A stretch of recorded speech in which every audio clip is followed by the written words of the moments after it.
métier consiste donc à maintenir le plus possible les personnes âgées, plus ou moins dépendantes et les personnes handicapées au domicile le plus longtemps possible, en mettant en place des aides comme les auxiliaires de vie, des employés à domicile, des agents à domicile et aussi un service infirmier.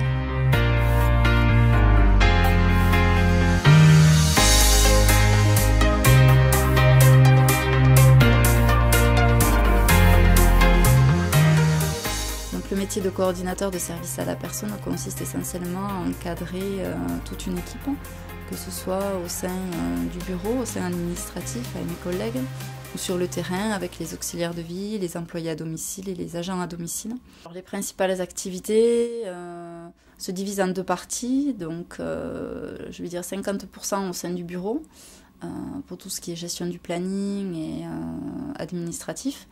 Et l'autre partie consiste donc aux visites à domicile et la mise en place des nouveaux dossiers. On intervient à la fois chez des personnes qui ont un certain âge, entre 60 et plus de 90 ans, comme des personnes beaucoup plus jeunes, comme la personne qu'on va aller voir par exemple cet après-midi, qui a une trentaine d'années, chez qui on intervient 24 heures sur 24, 7 jours sur 7.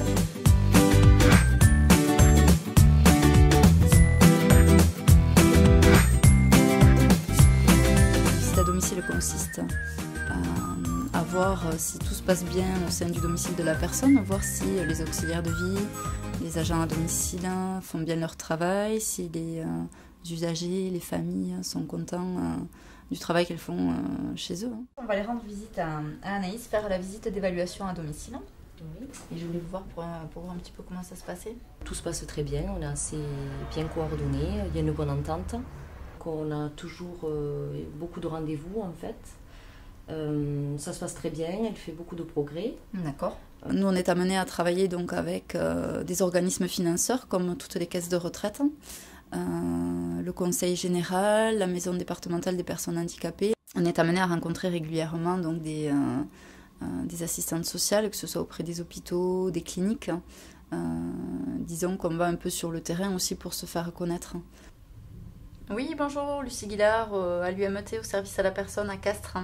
J'appelle pour confirmer donc ma visite au domicile auprès d'Anaïs cet après-midi à 14 h. Voilà, merci beaucoup. Bonne journée, au revoir.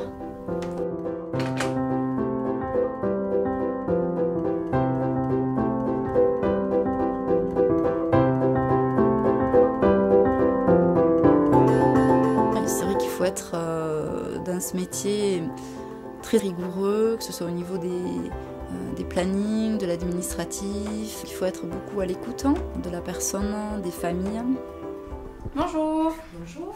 Bonjour. Ça va Anaïs? Ça va bien, oui. Oui, bon, je viens faire le petit bilan annuel d'évaluation. D'accord. Je m'occupe de l'amener chez le kiné. Oui. D'aller faire les courses. Donc les courses sont faites tous les jours en fait. D'accord. Merci Anaïs de m'avoir reçue à votre domicile. Je vous laisse donc le cahier. Merci. Lucie. Lucie. Voilà. Lucie. Avec plaisir. Je me suis dirigée donc vers un DUC de psychologie avec quelques petites formations à côté avec un psychologue albigeois. De là, donc, j'ai été embauchée dans le secteur bancaire en tant que commerciale. Puis à la résidence Foch de l'UMT à Mazamet, en tant que commerciale aussi, et donc ensuite responsable de secteur sur le secteur Castré à l'UMT au service à la personne.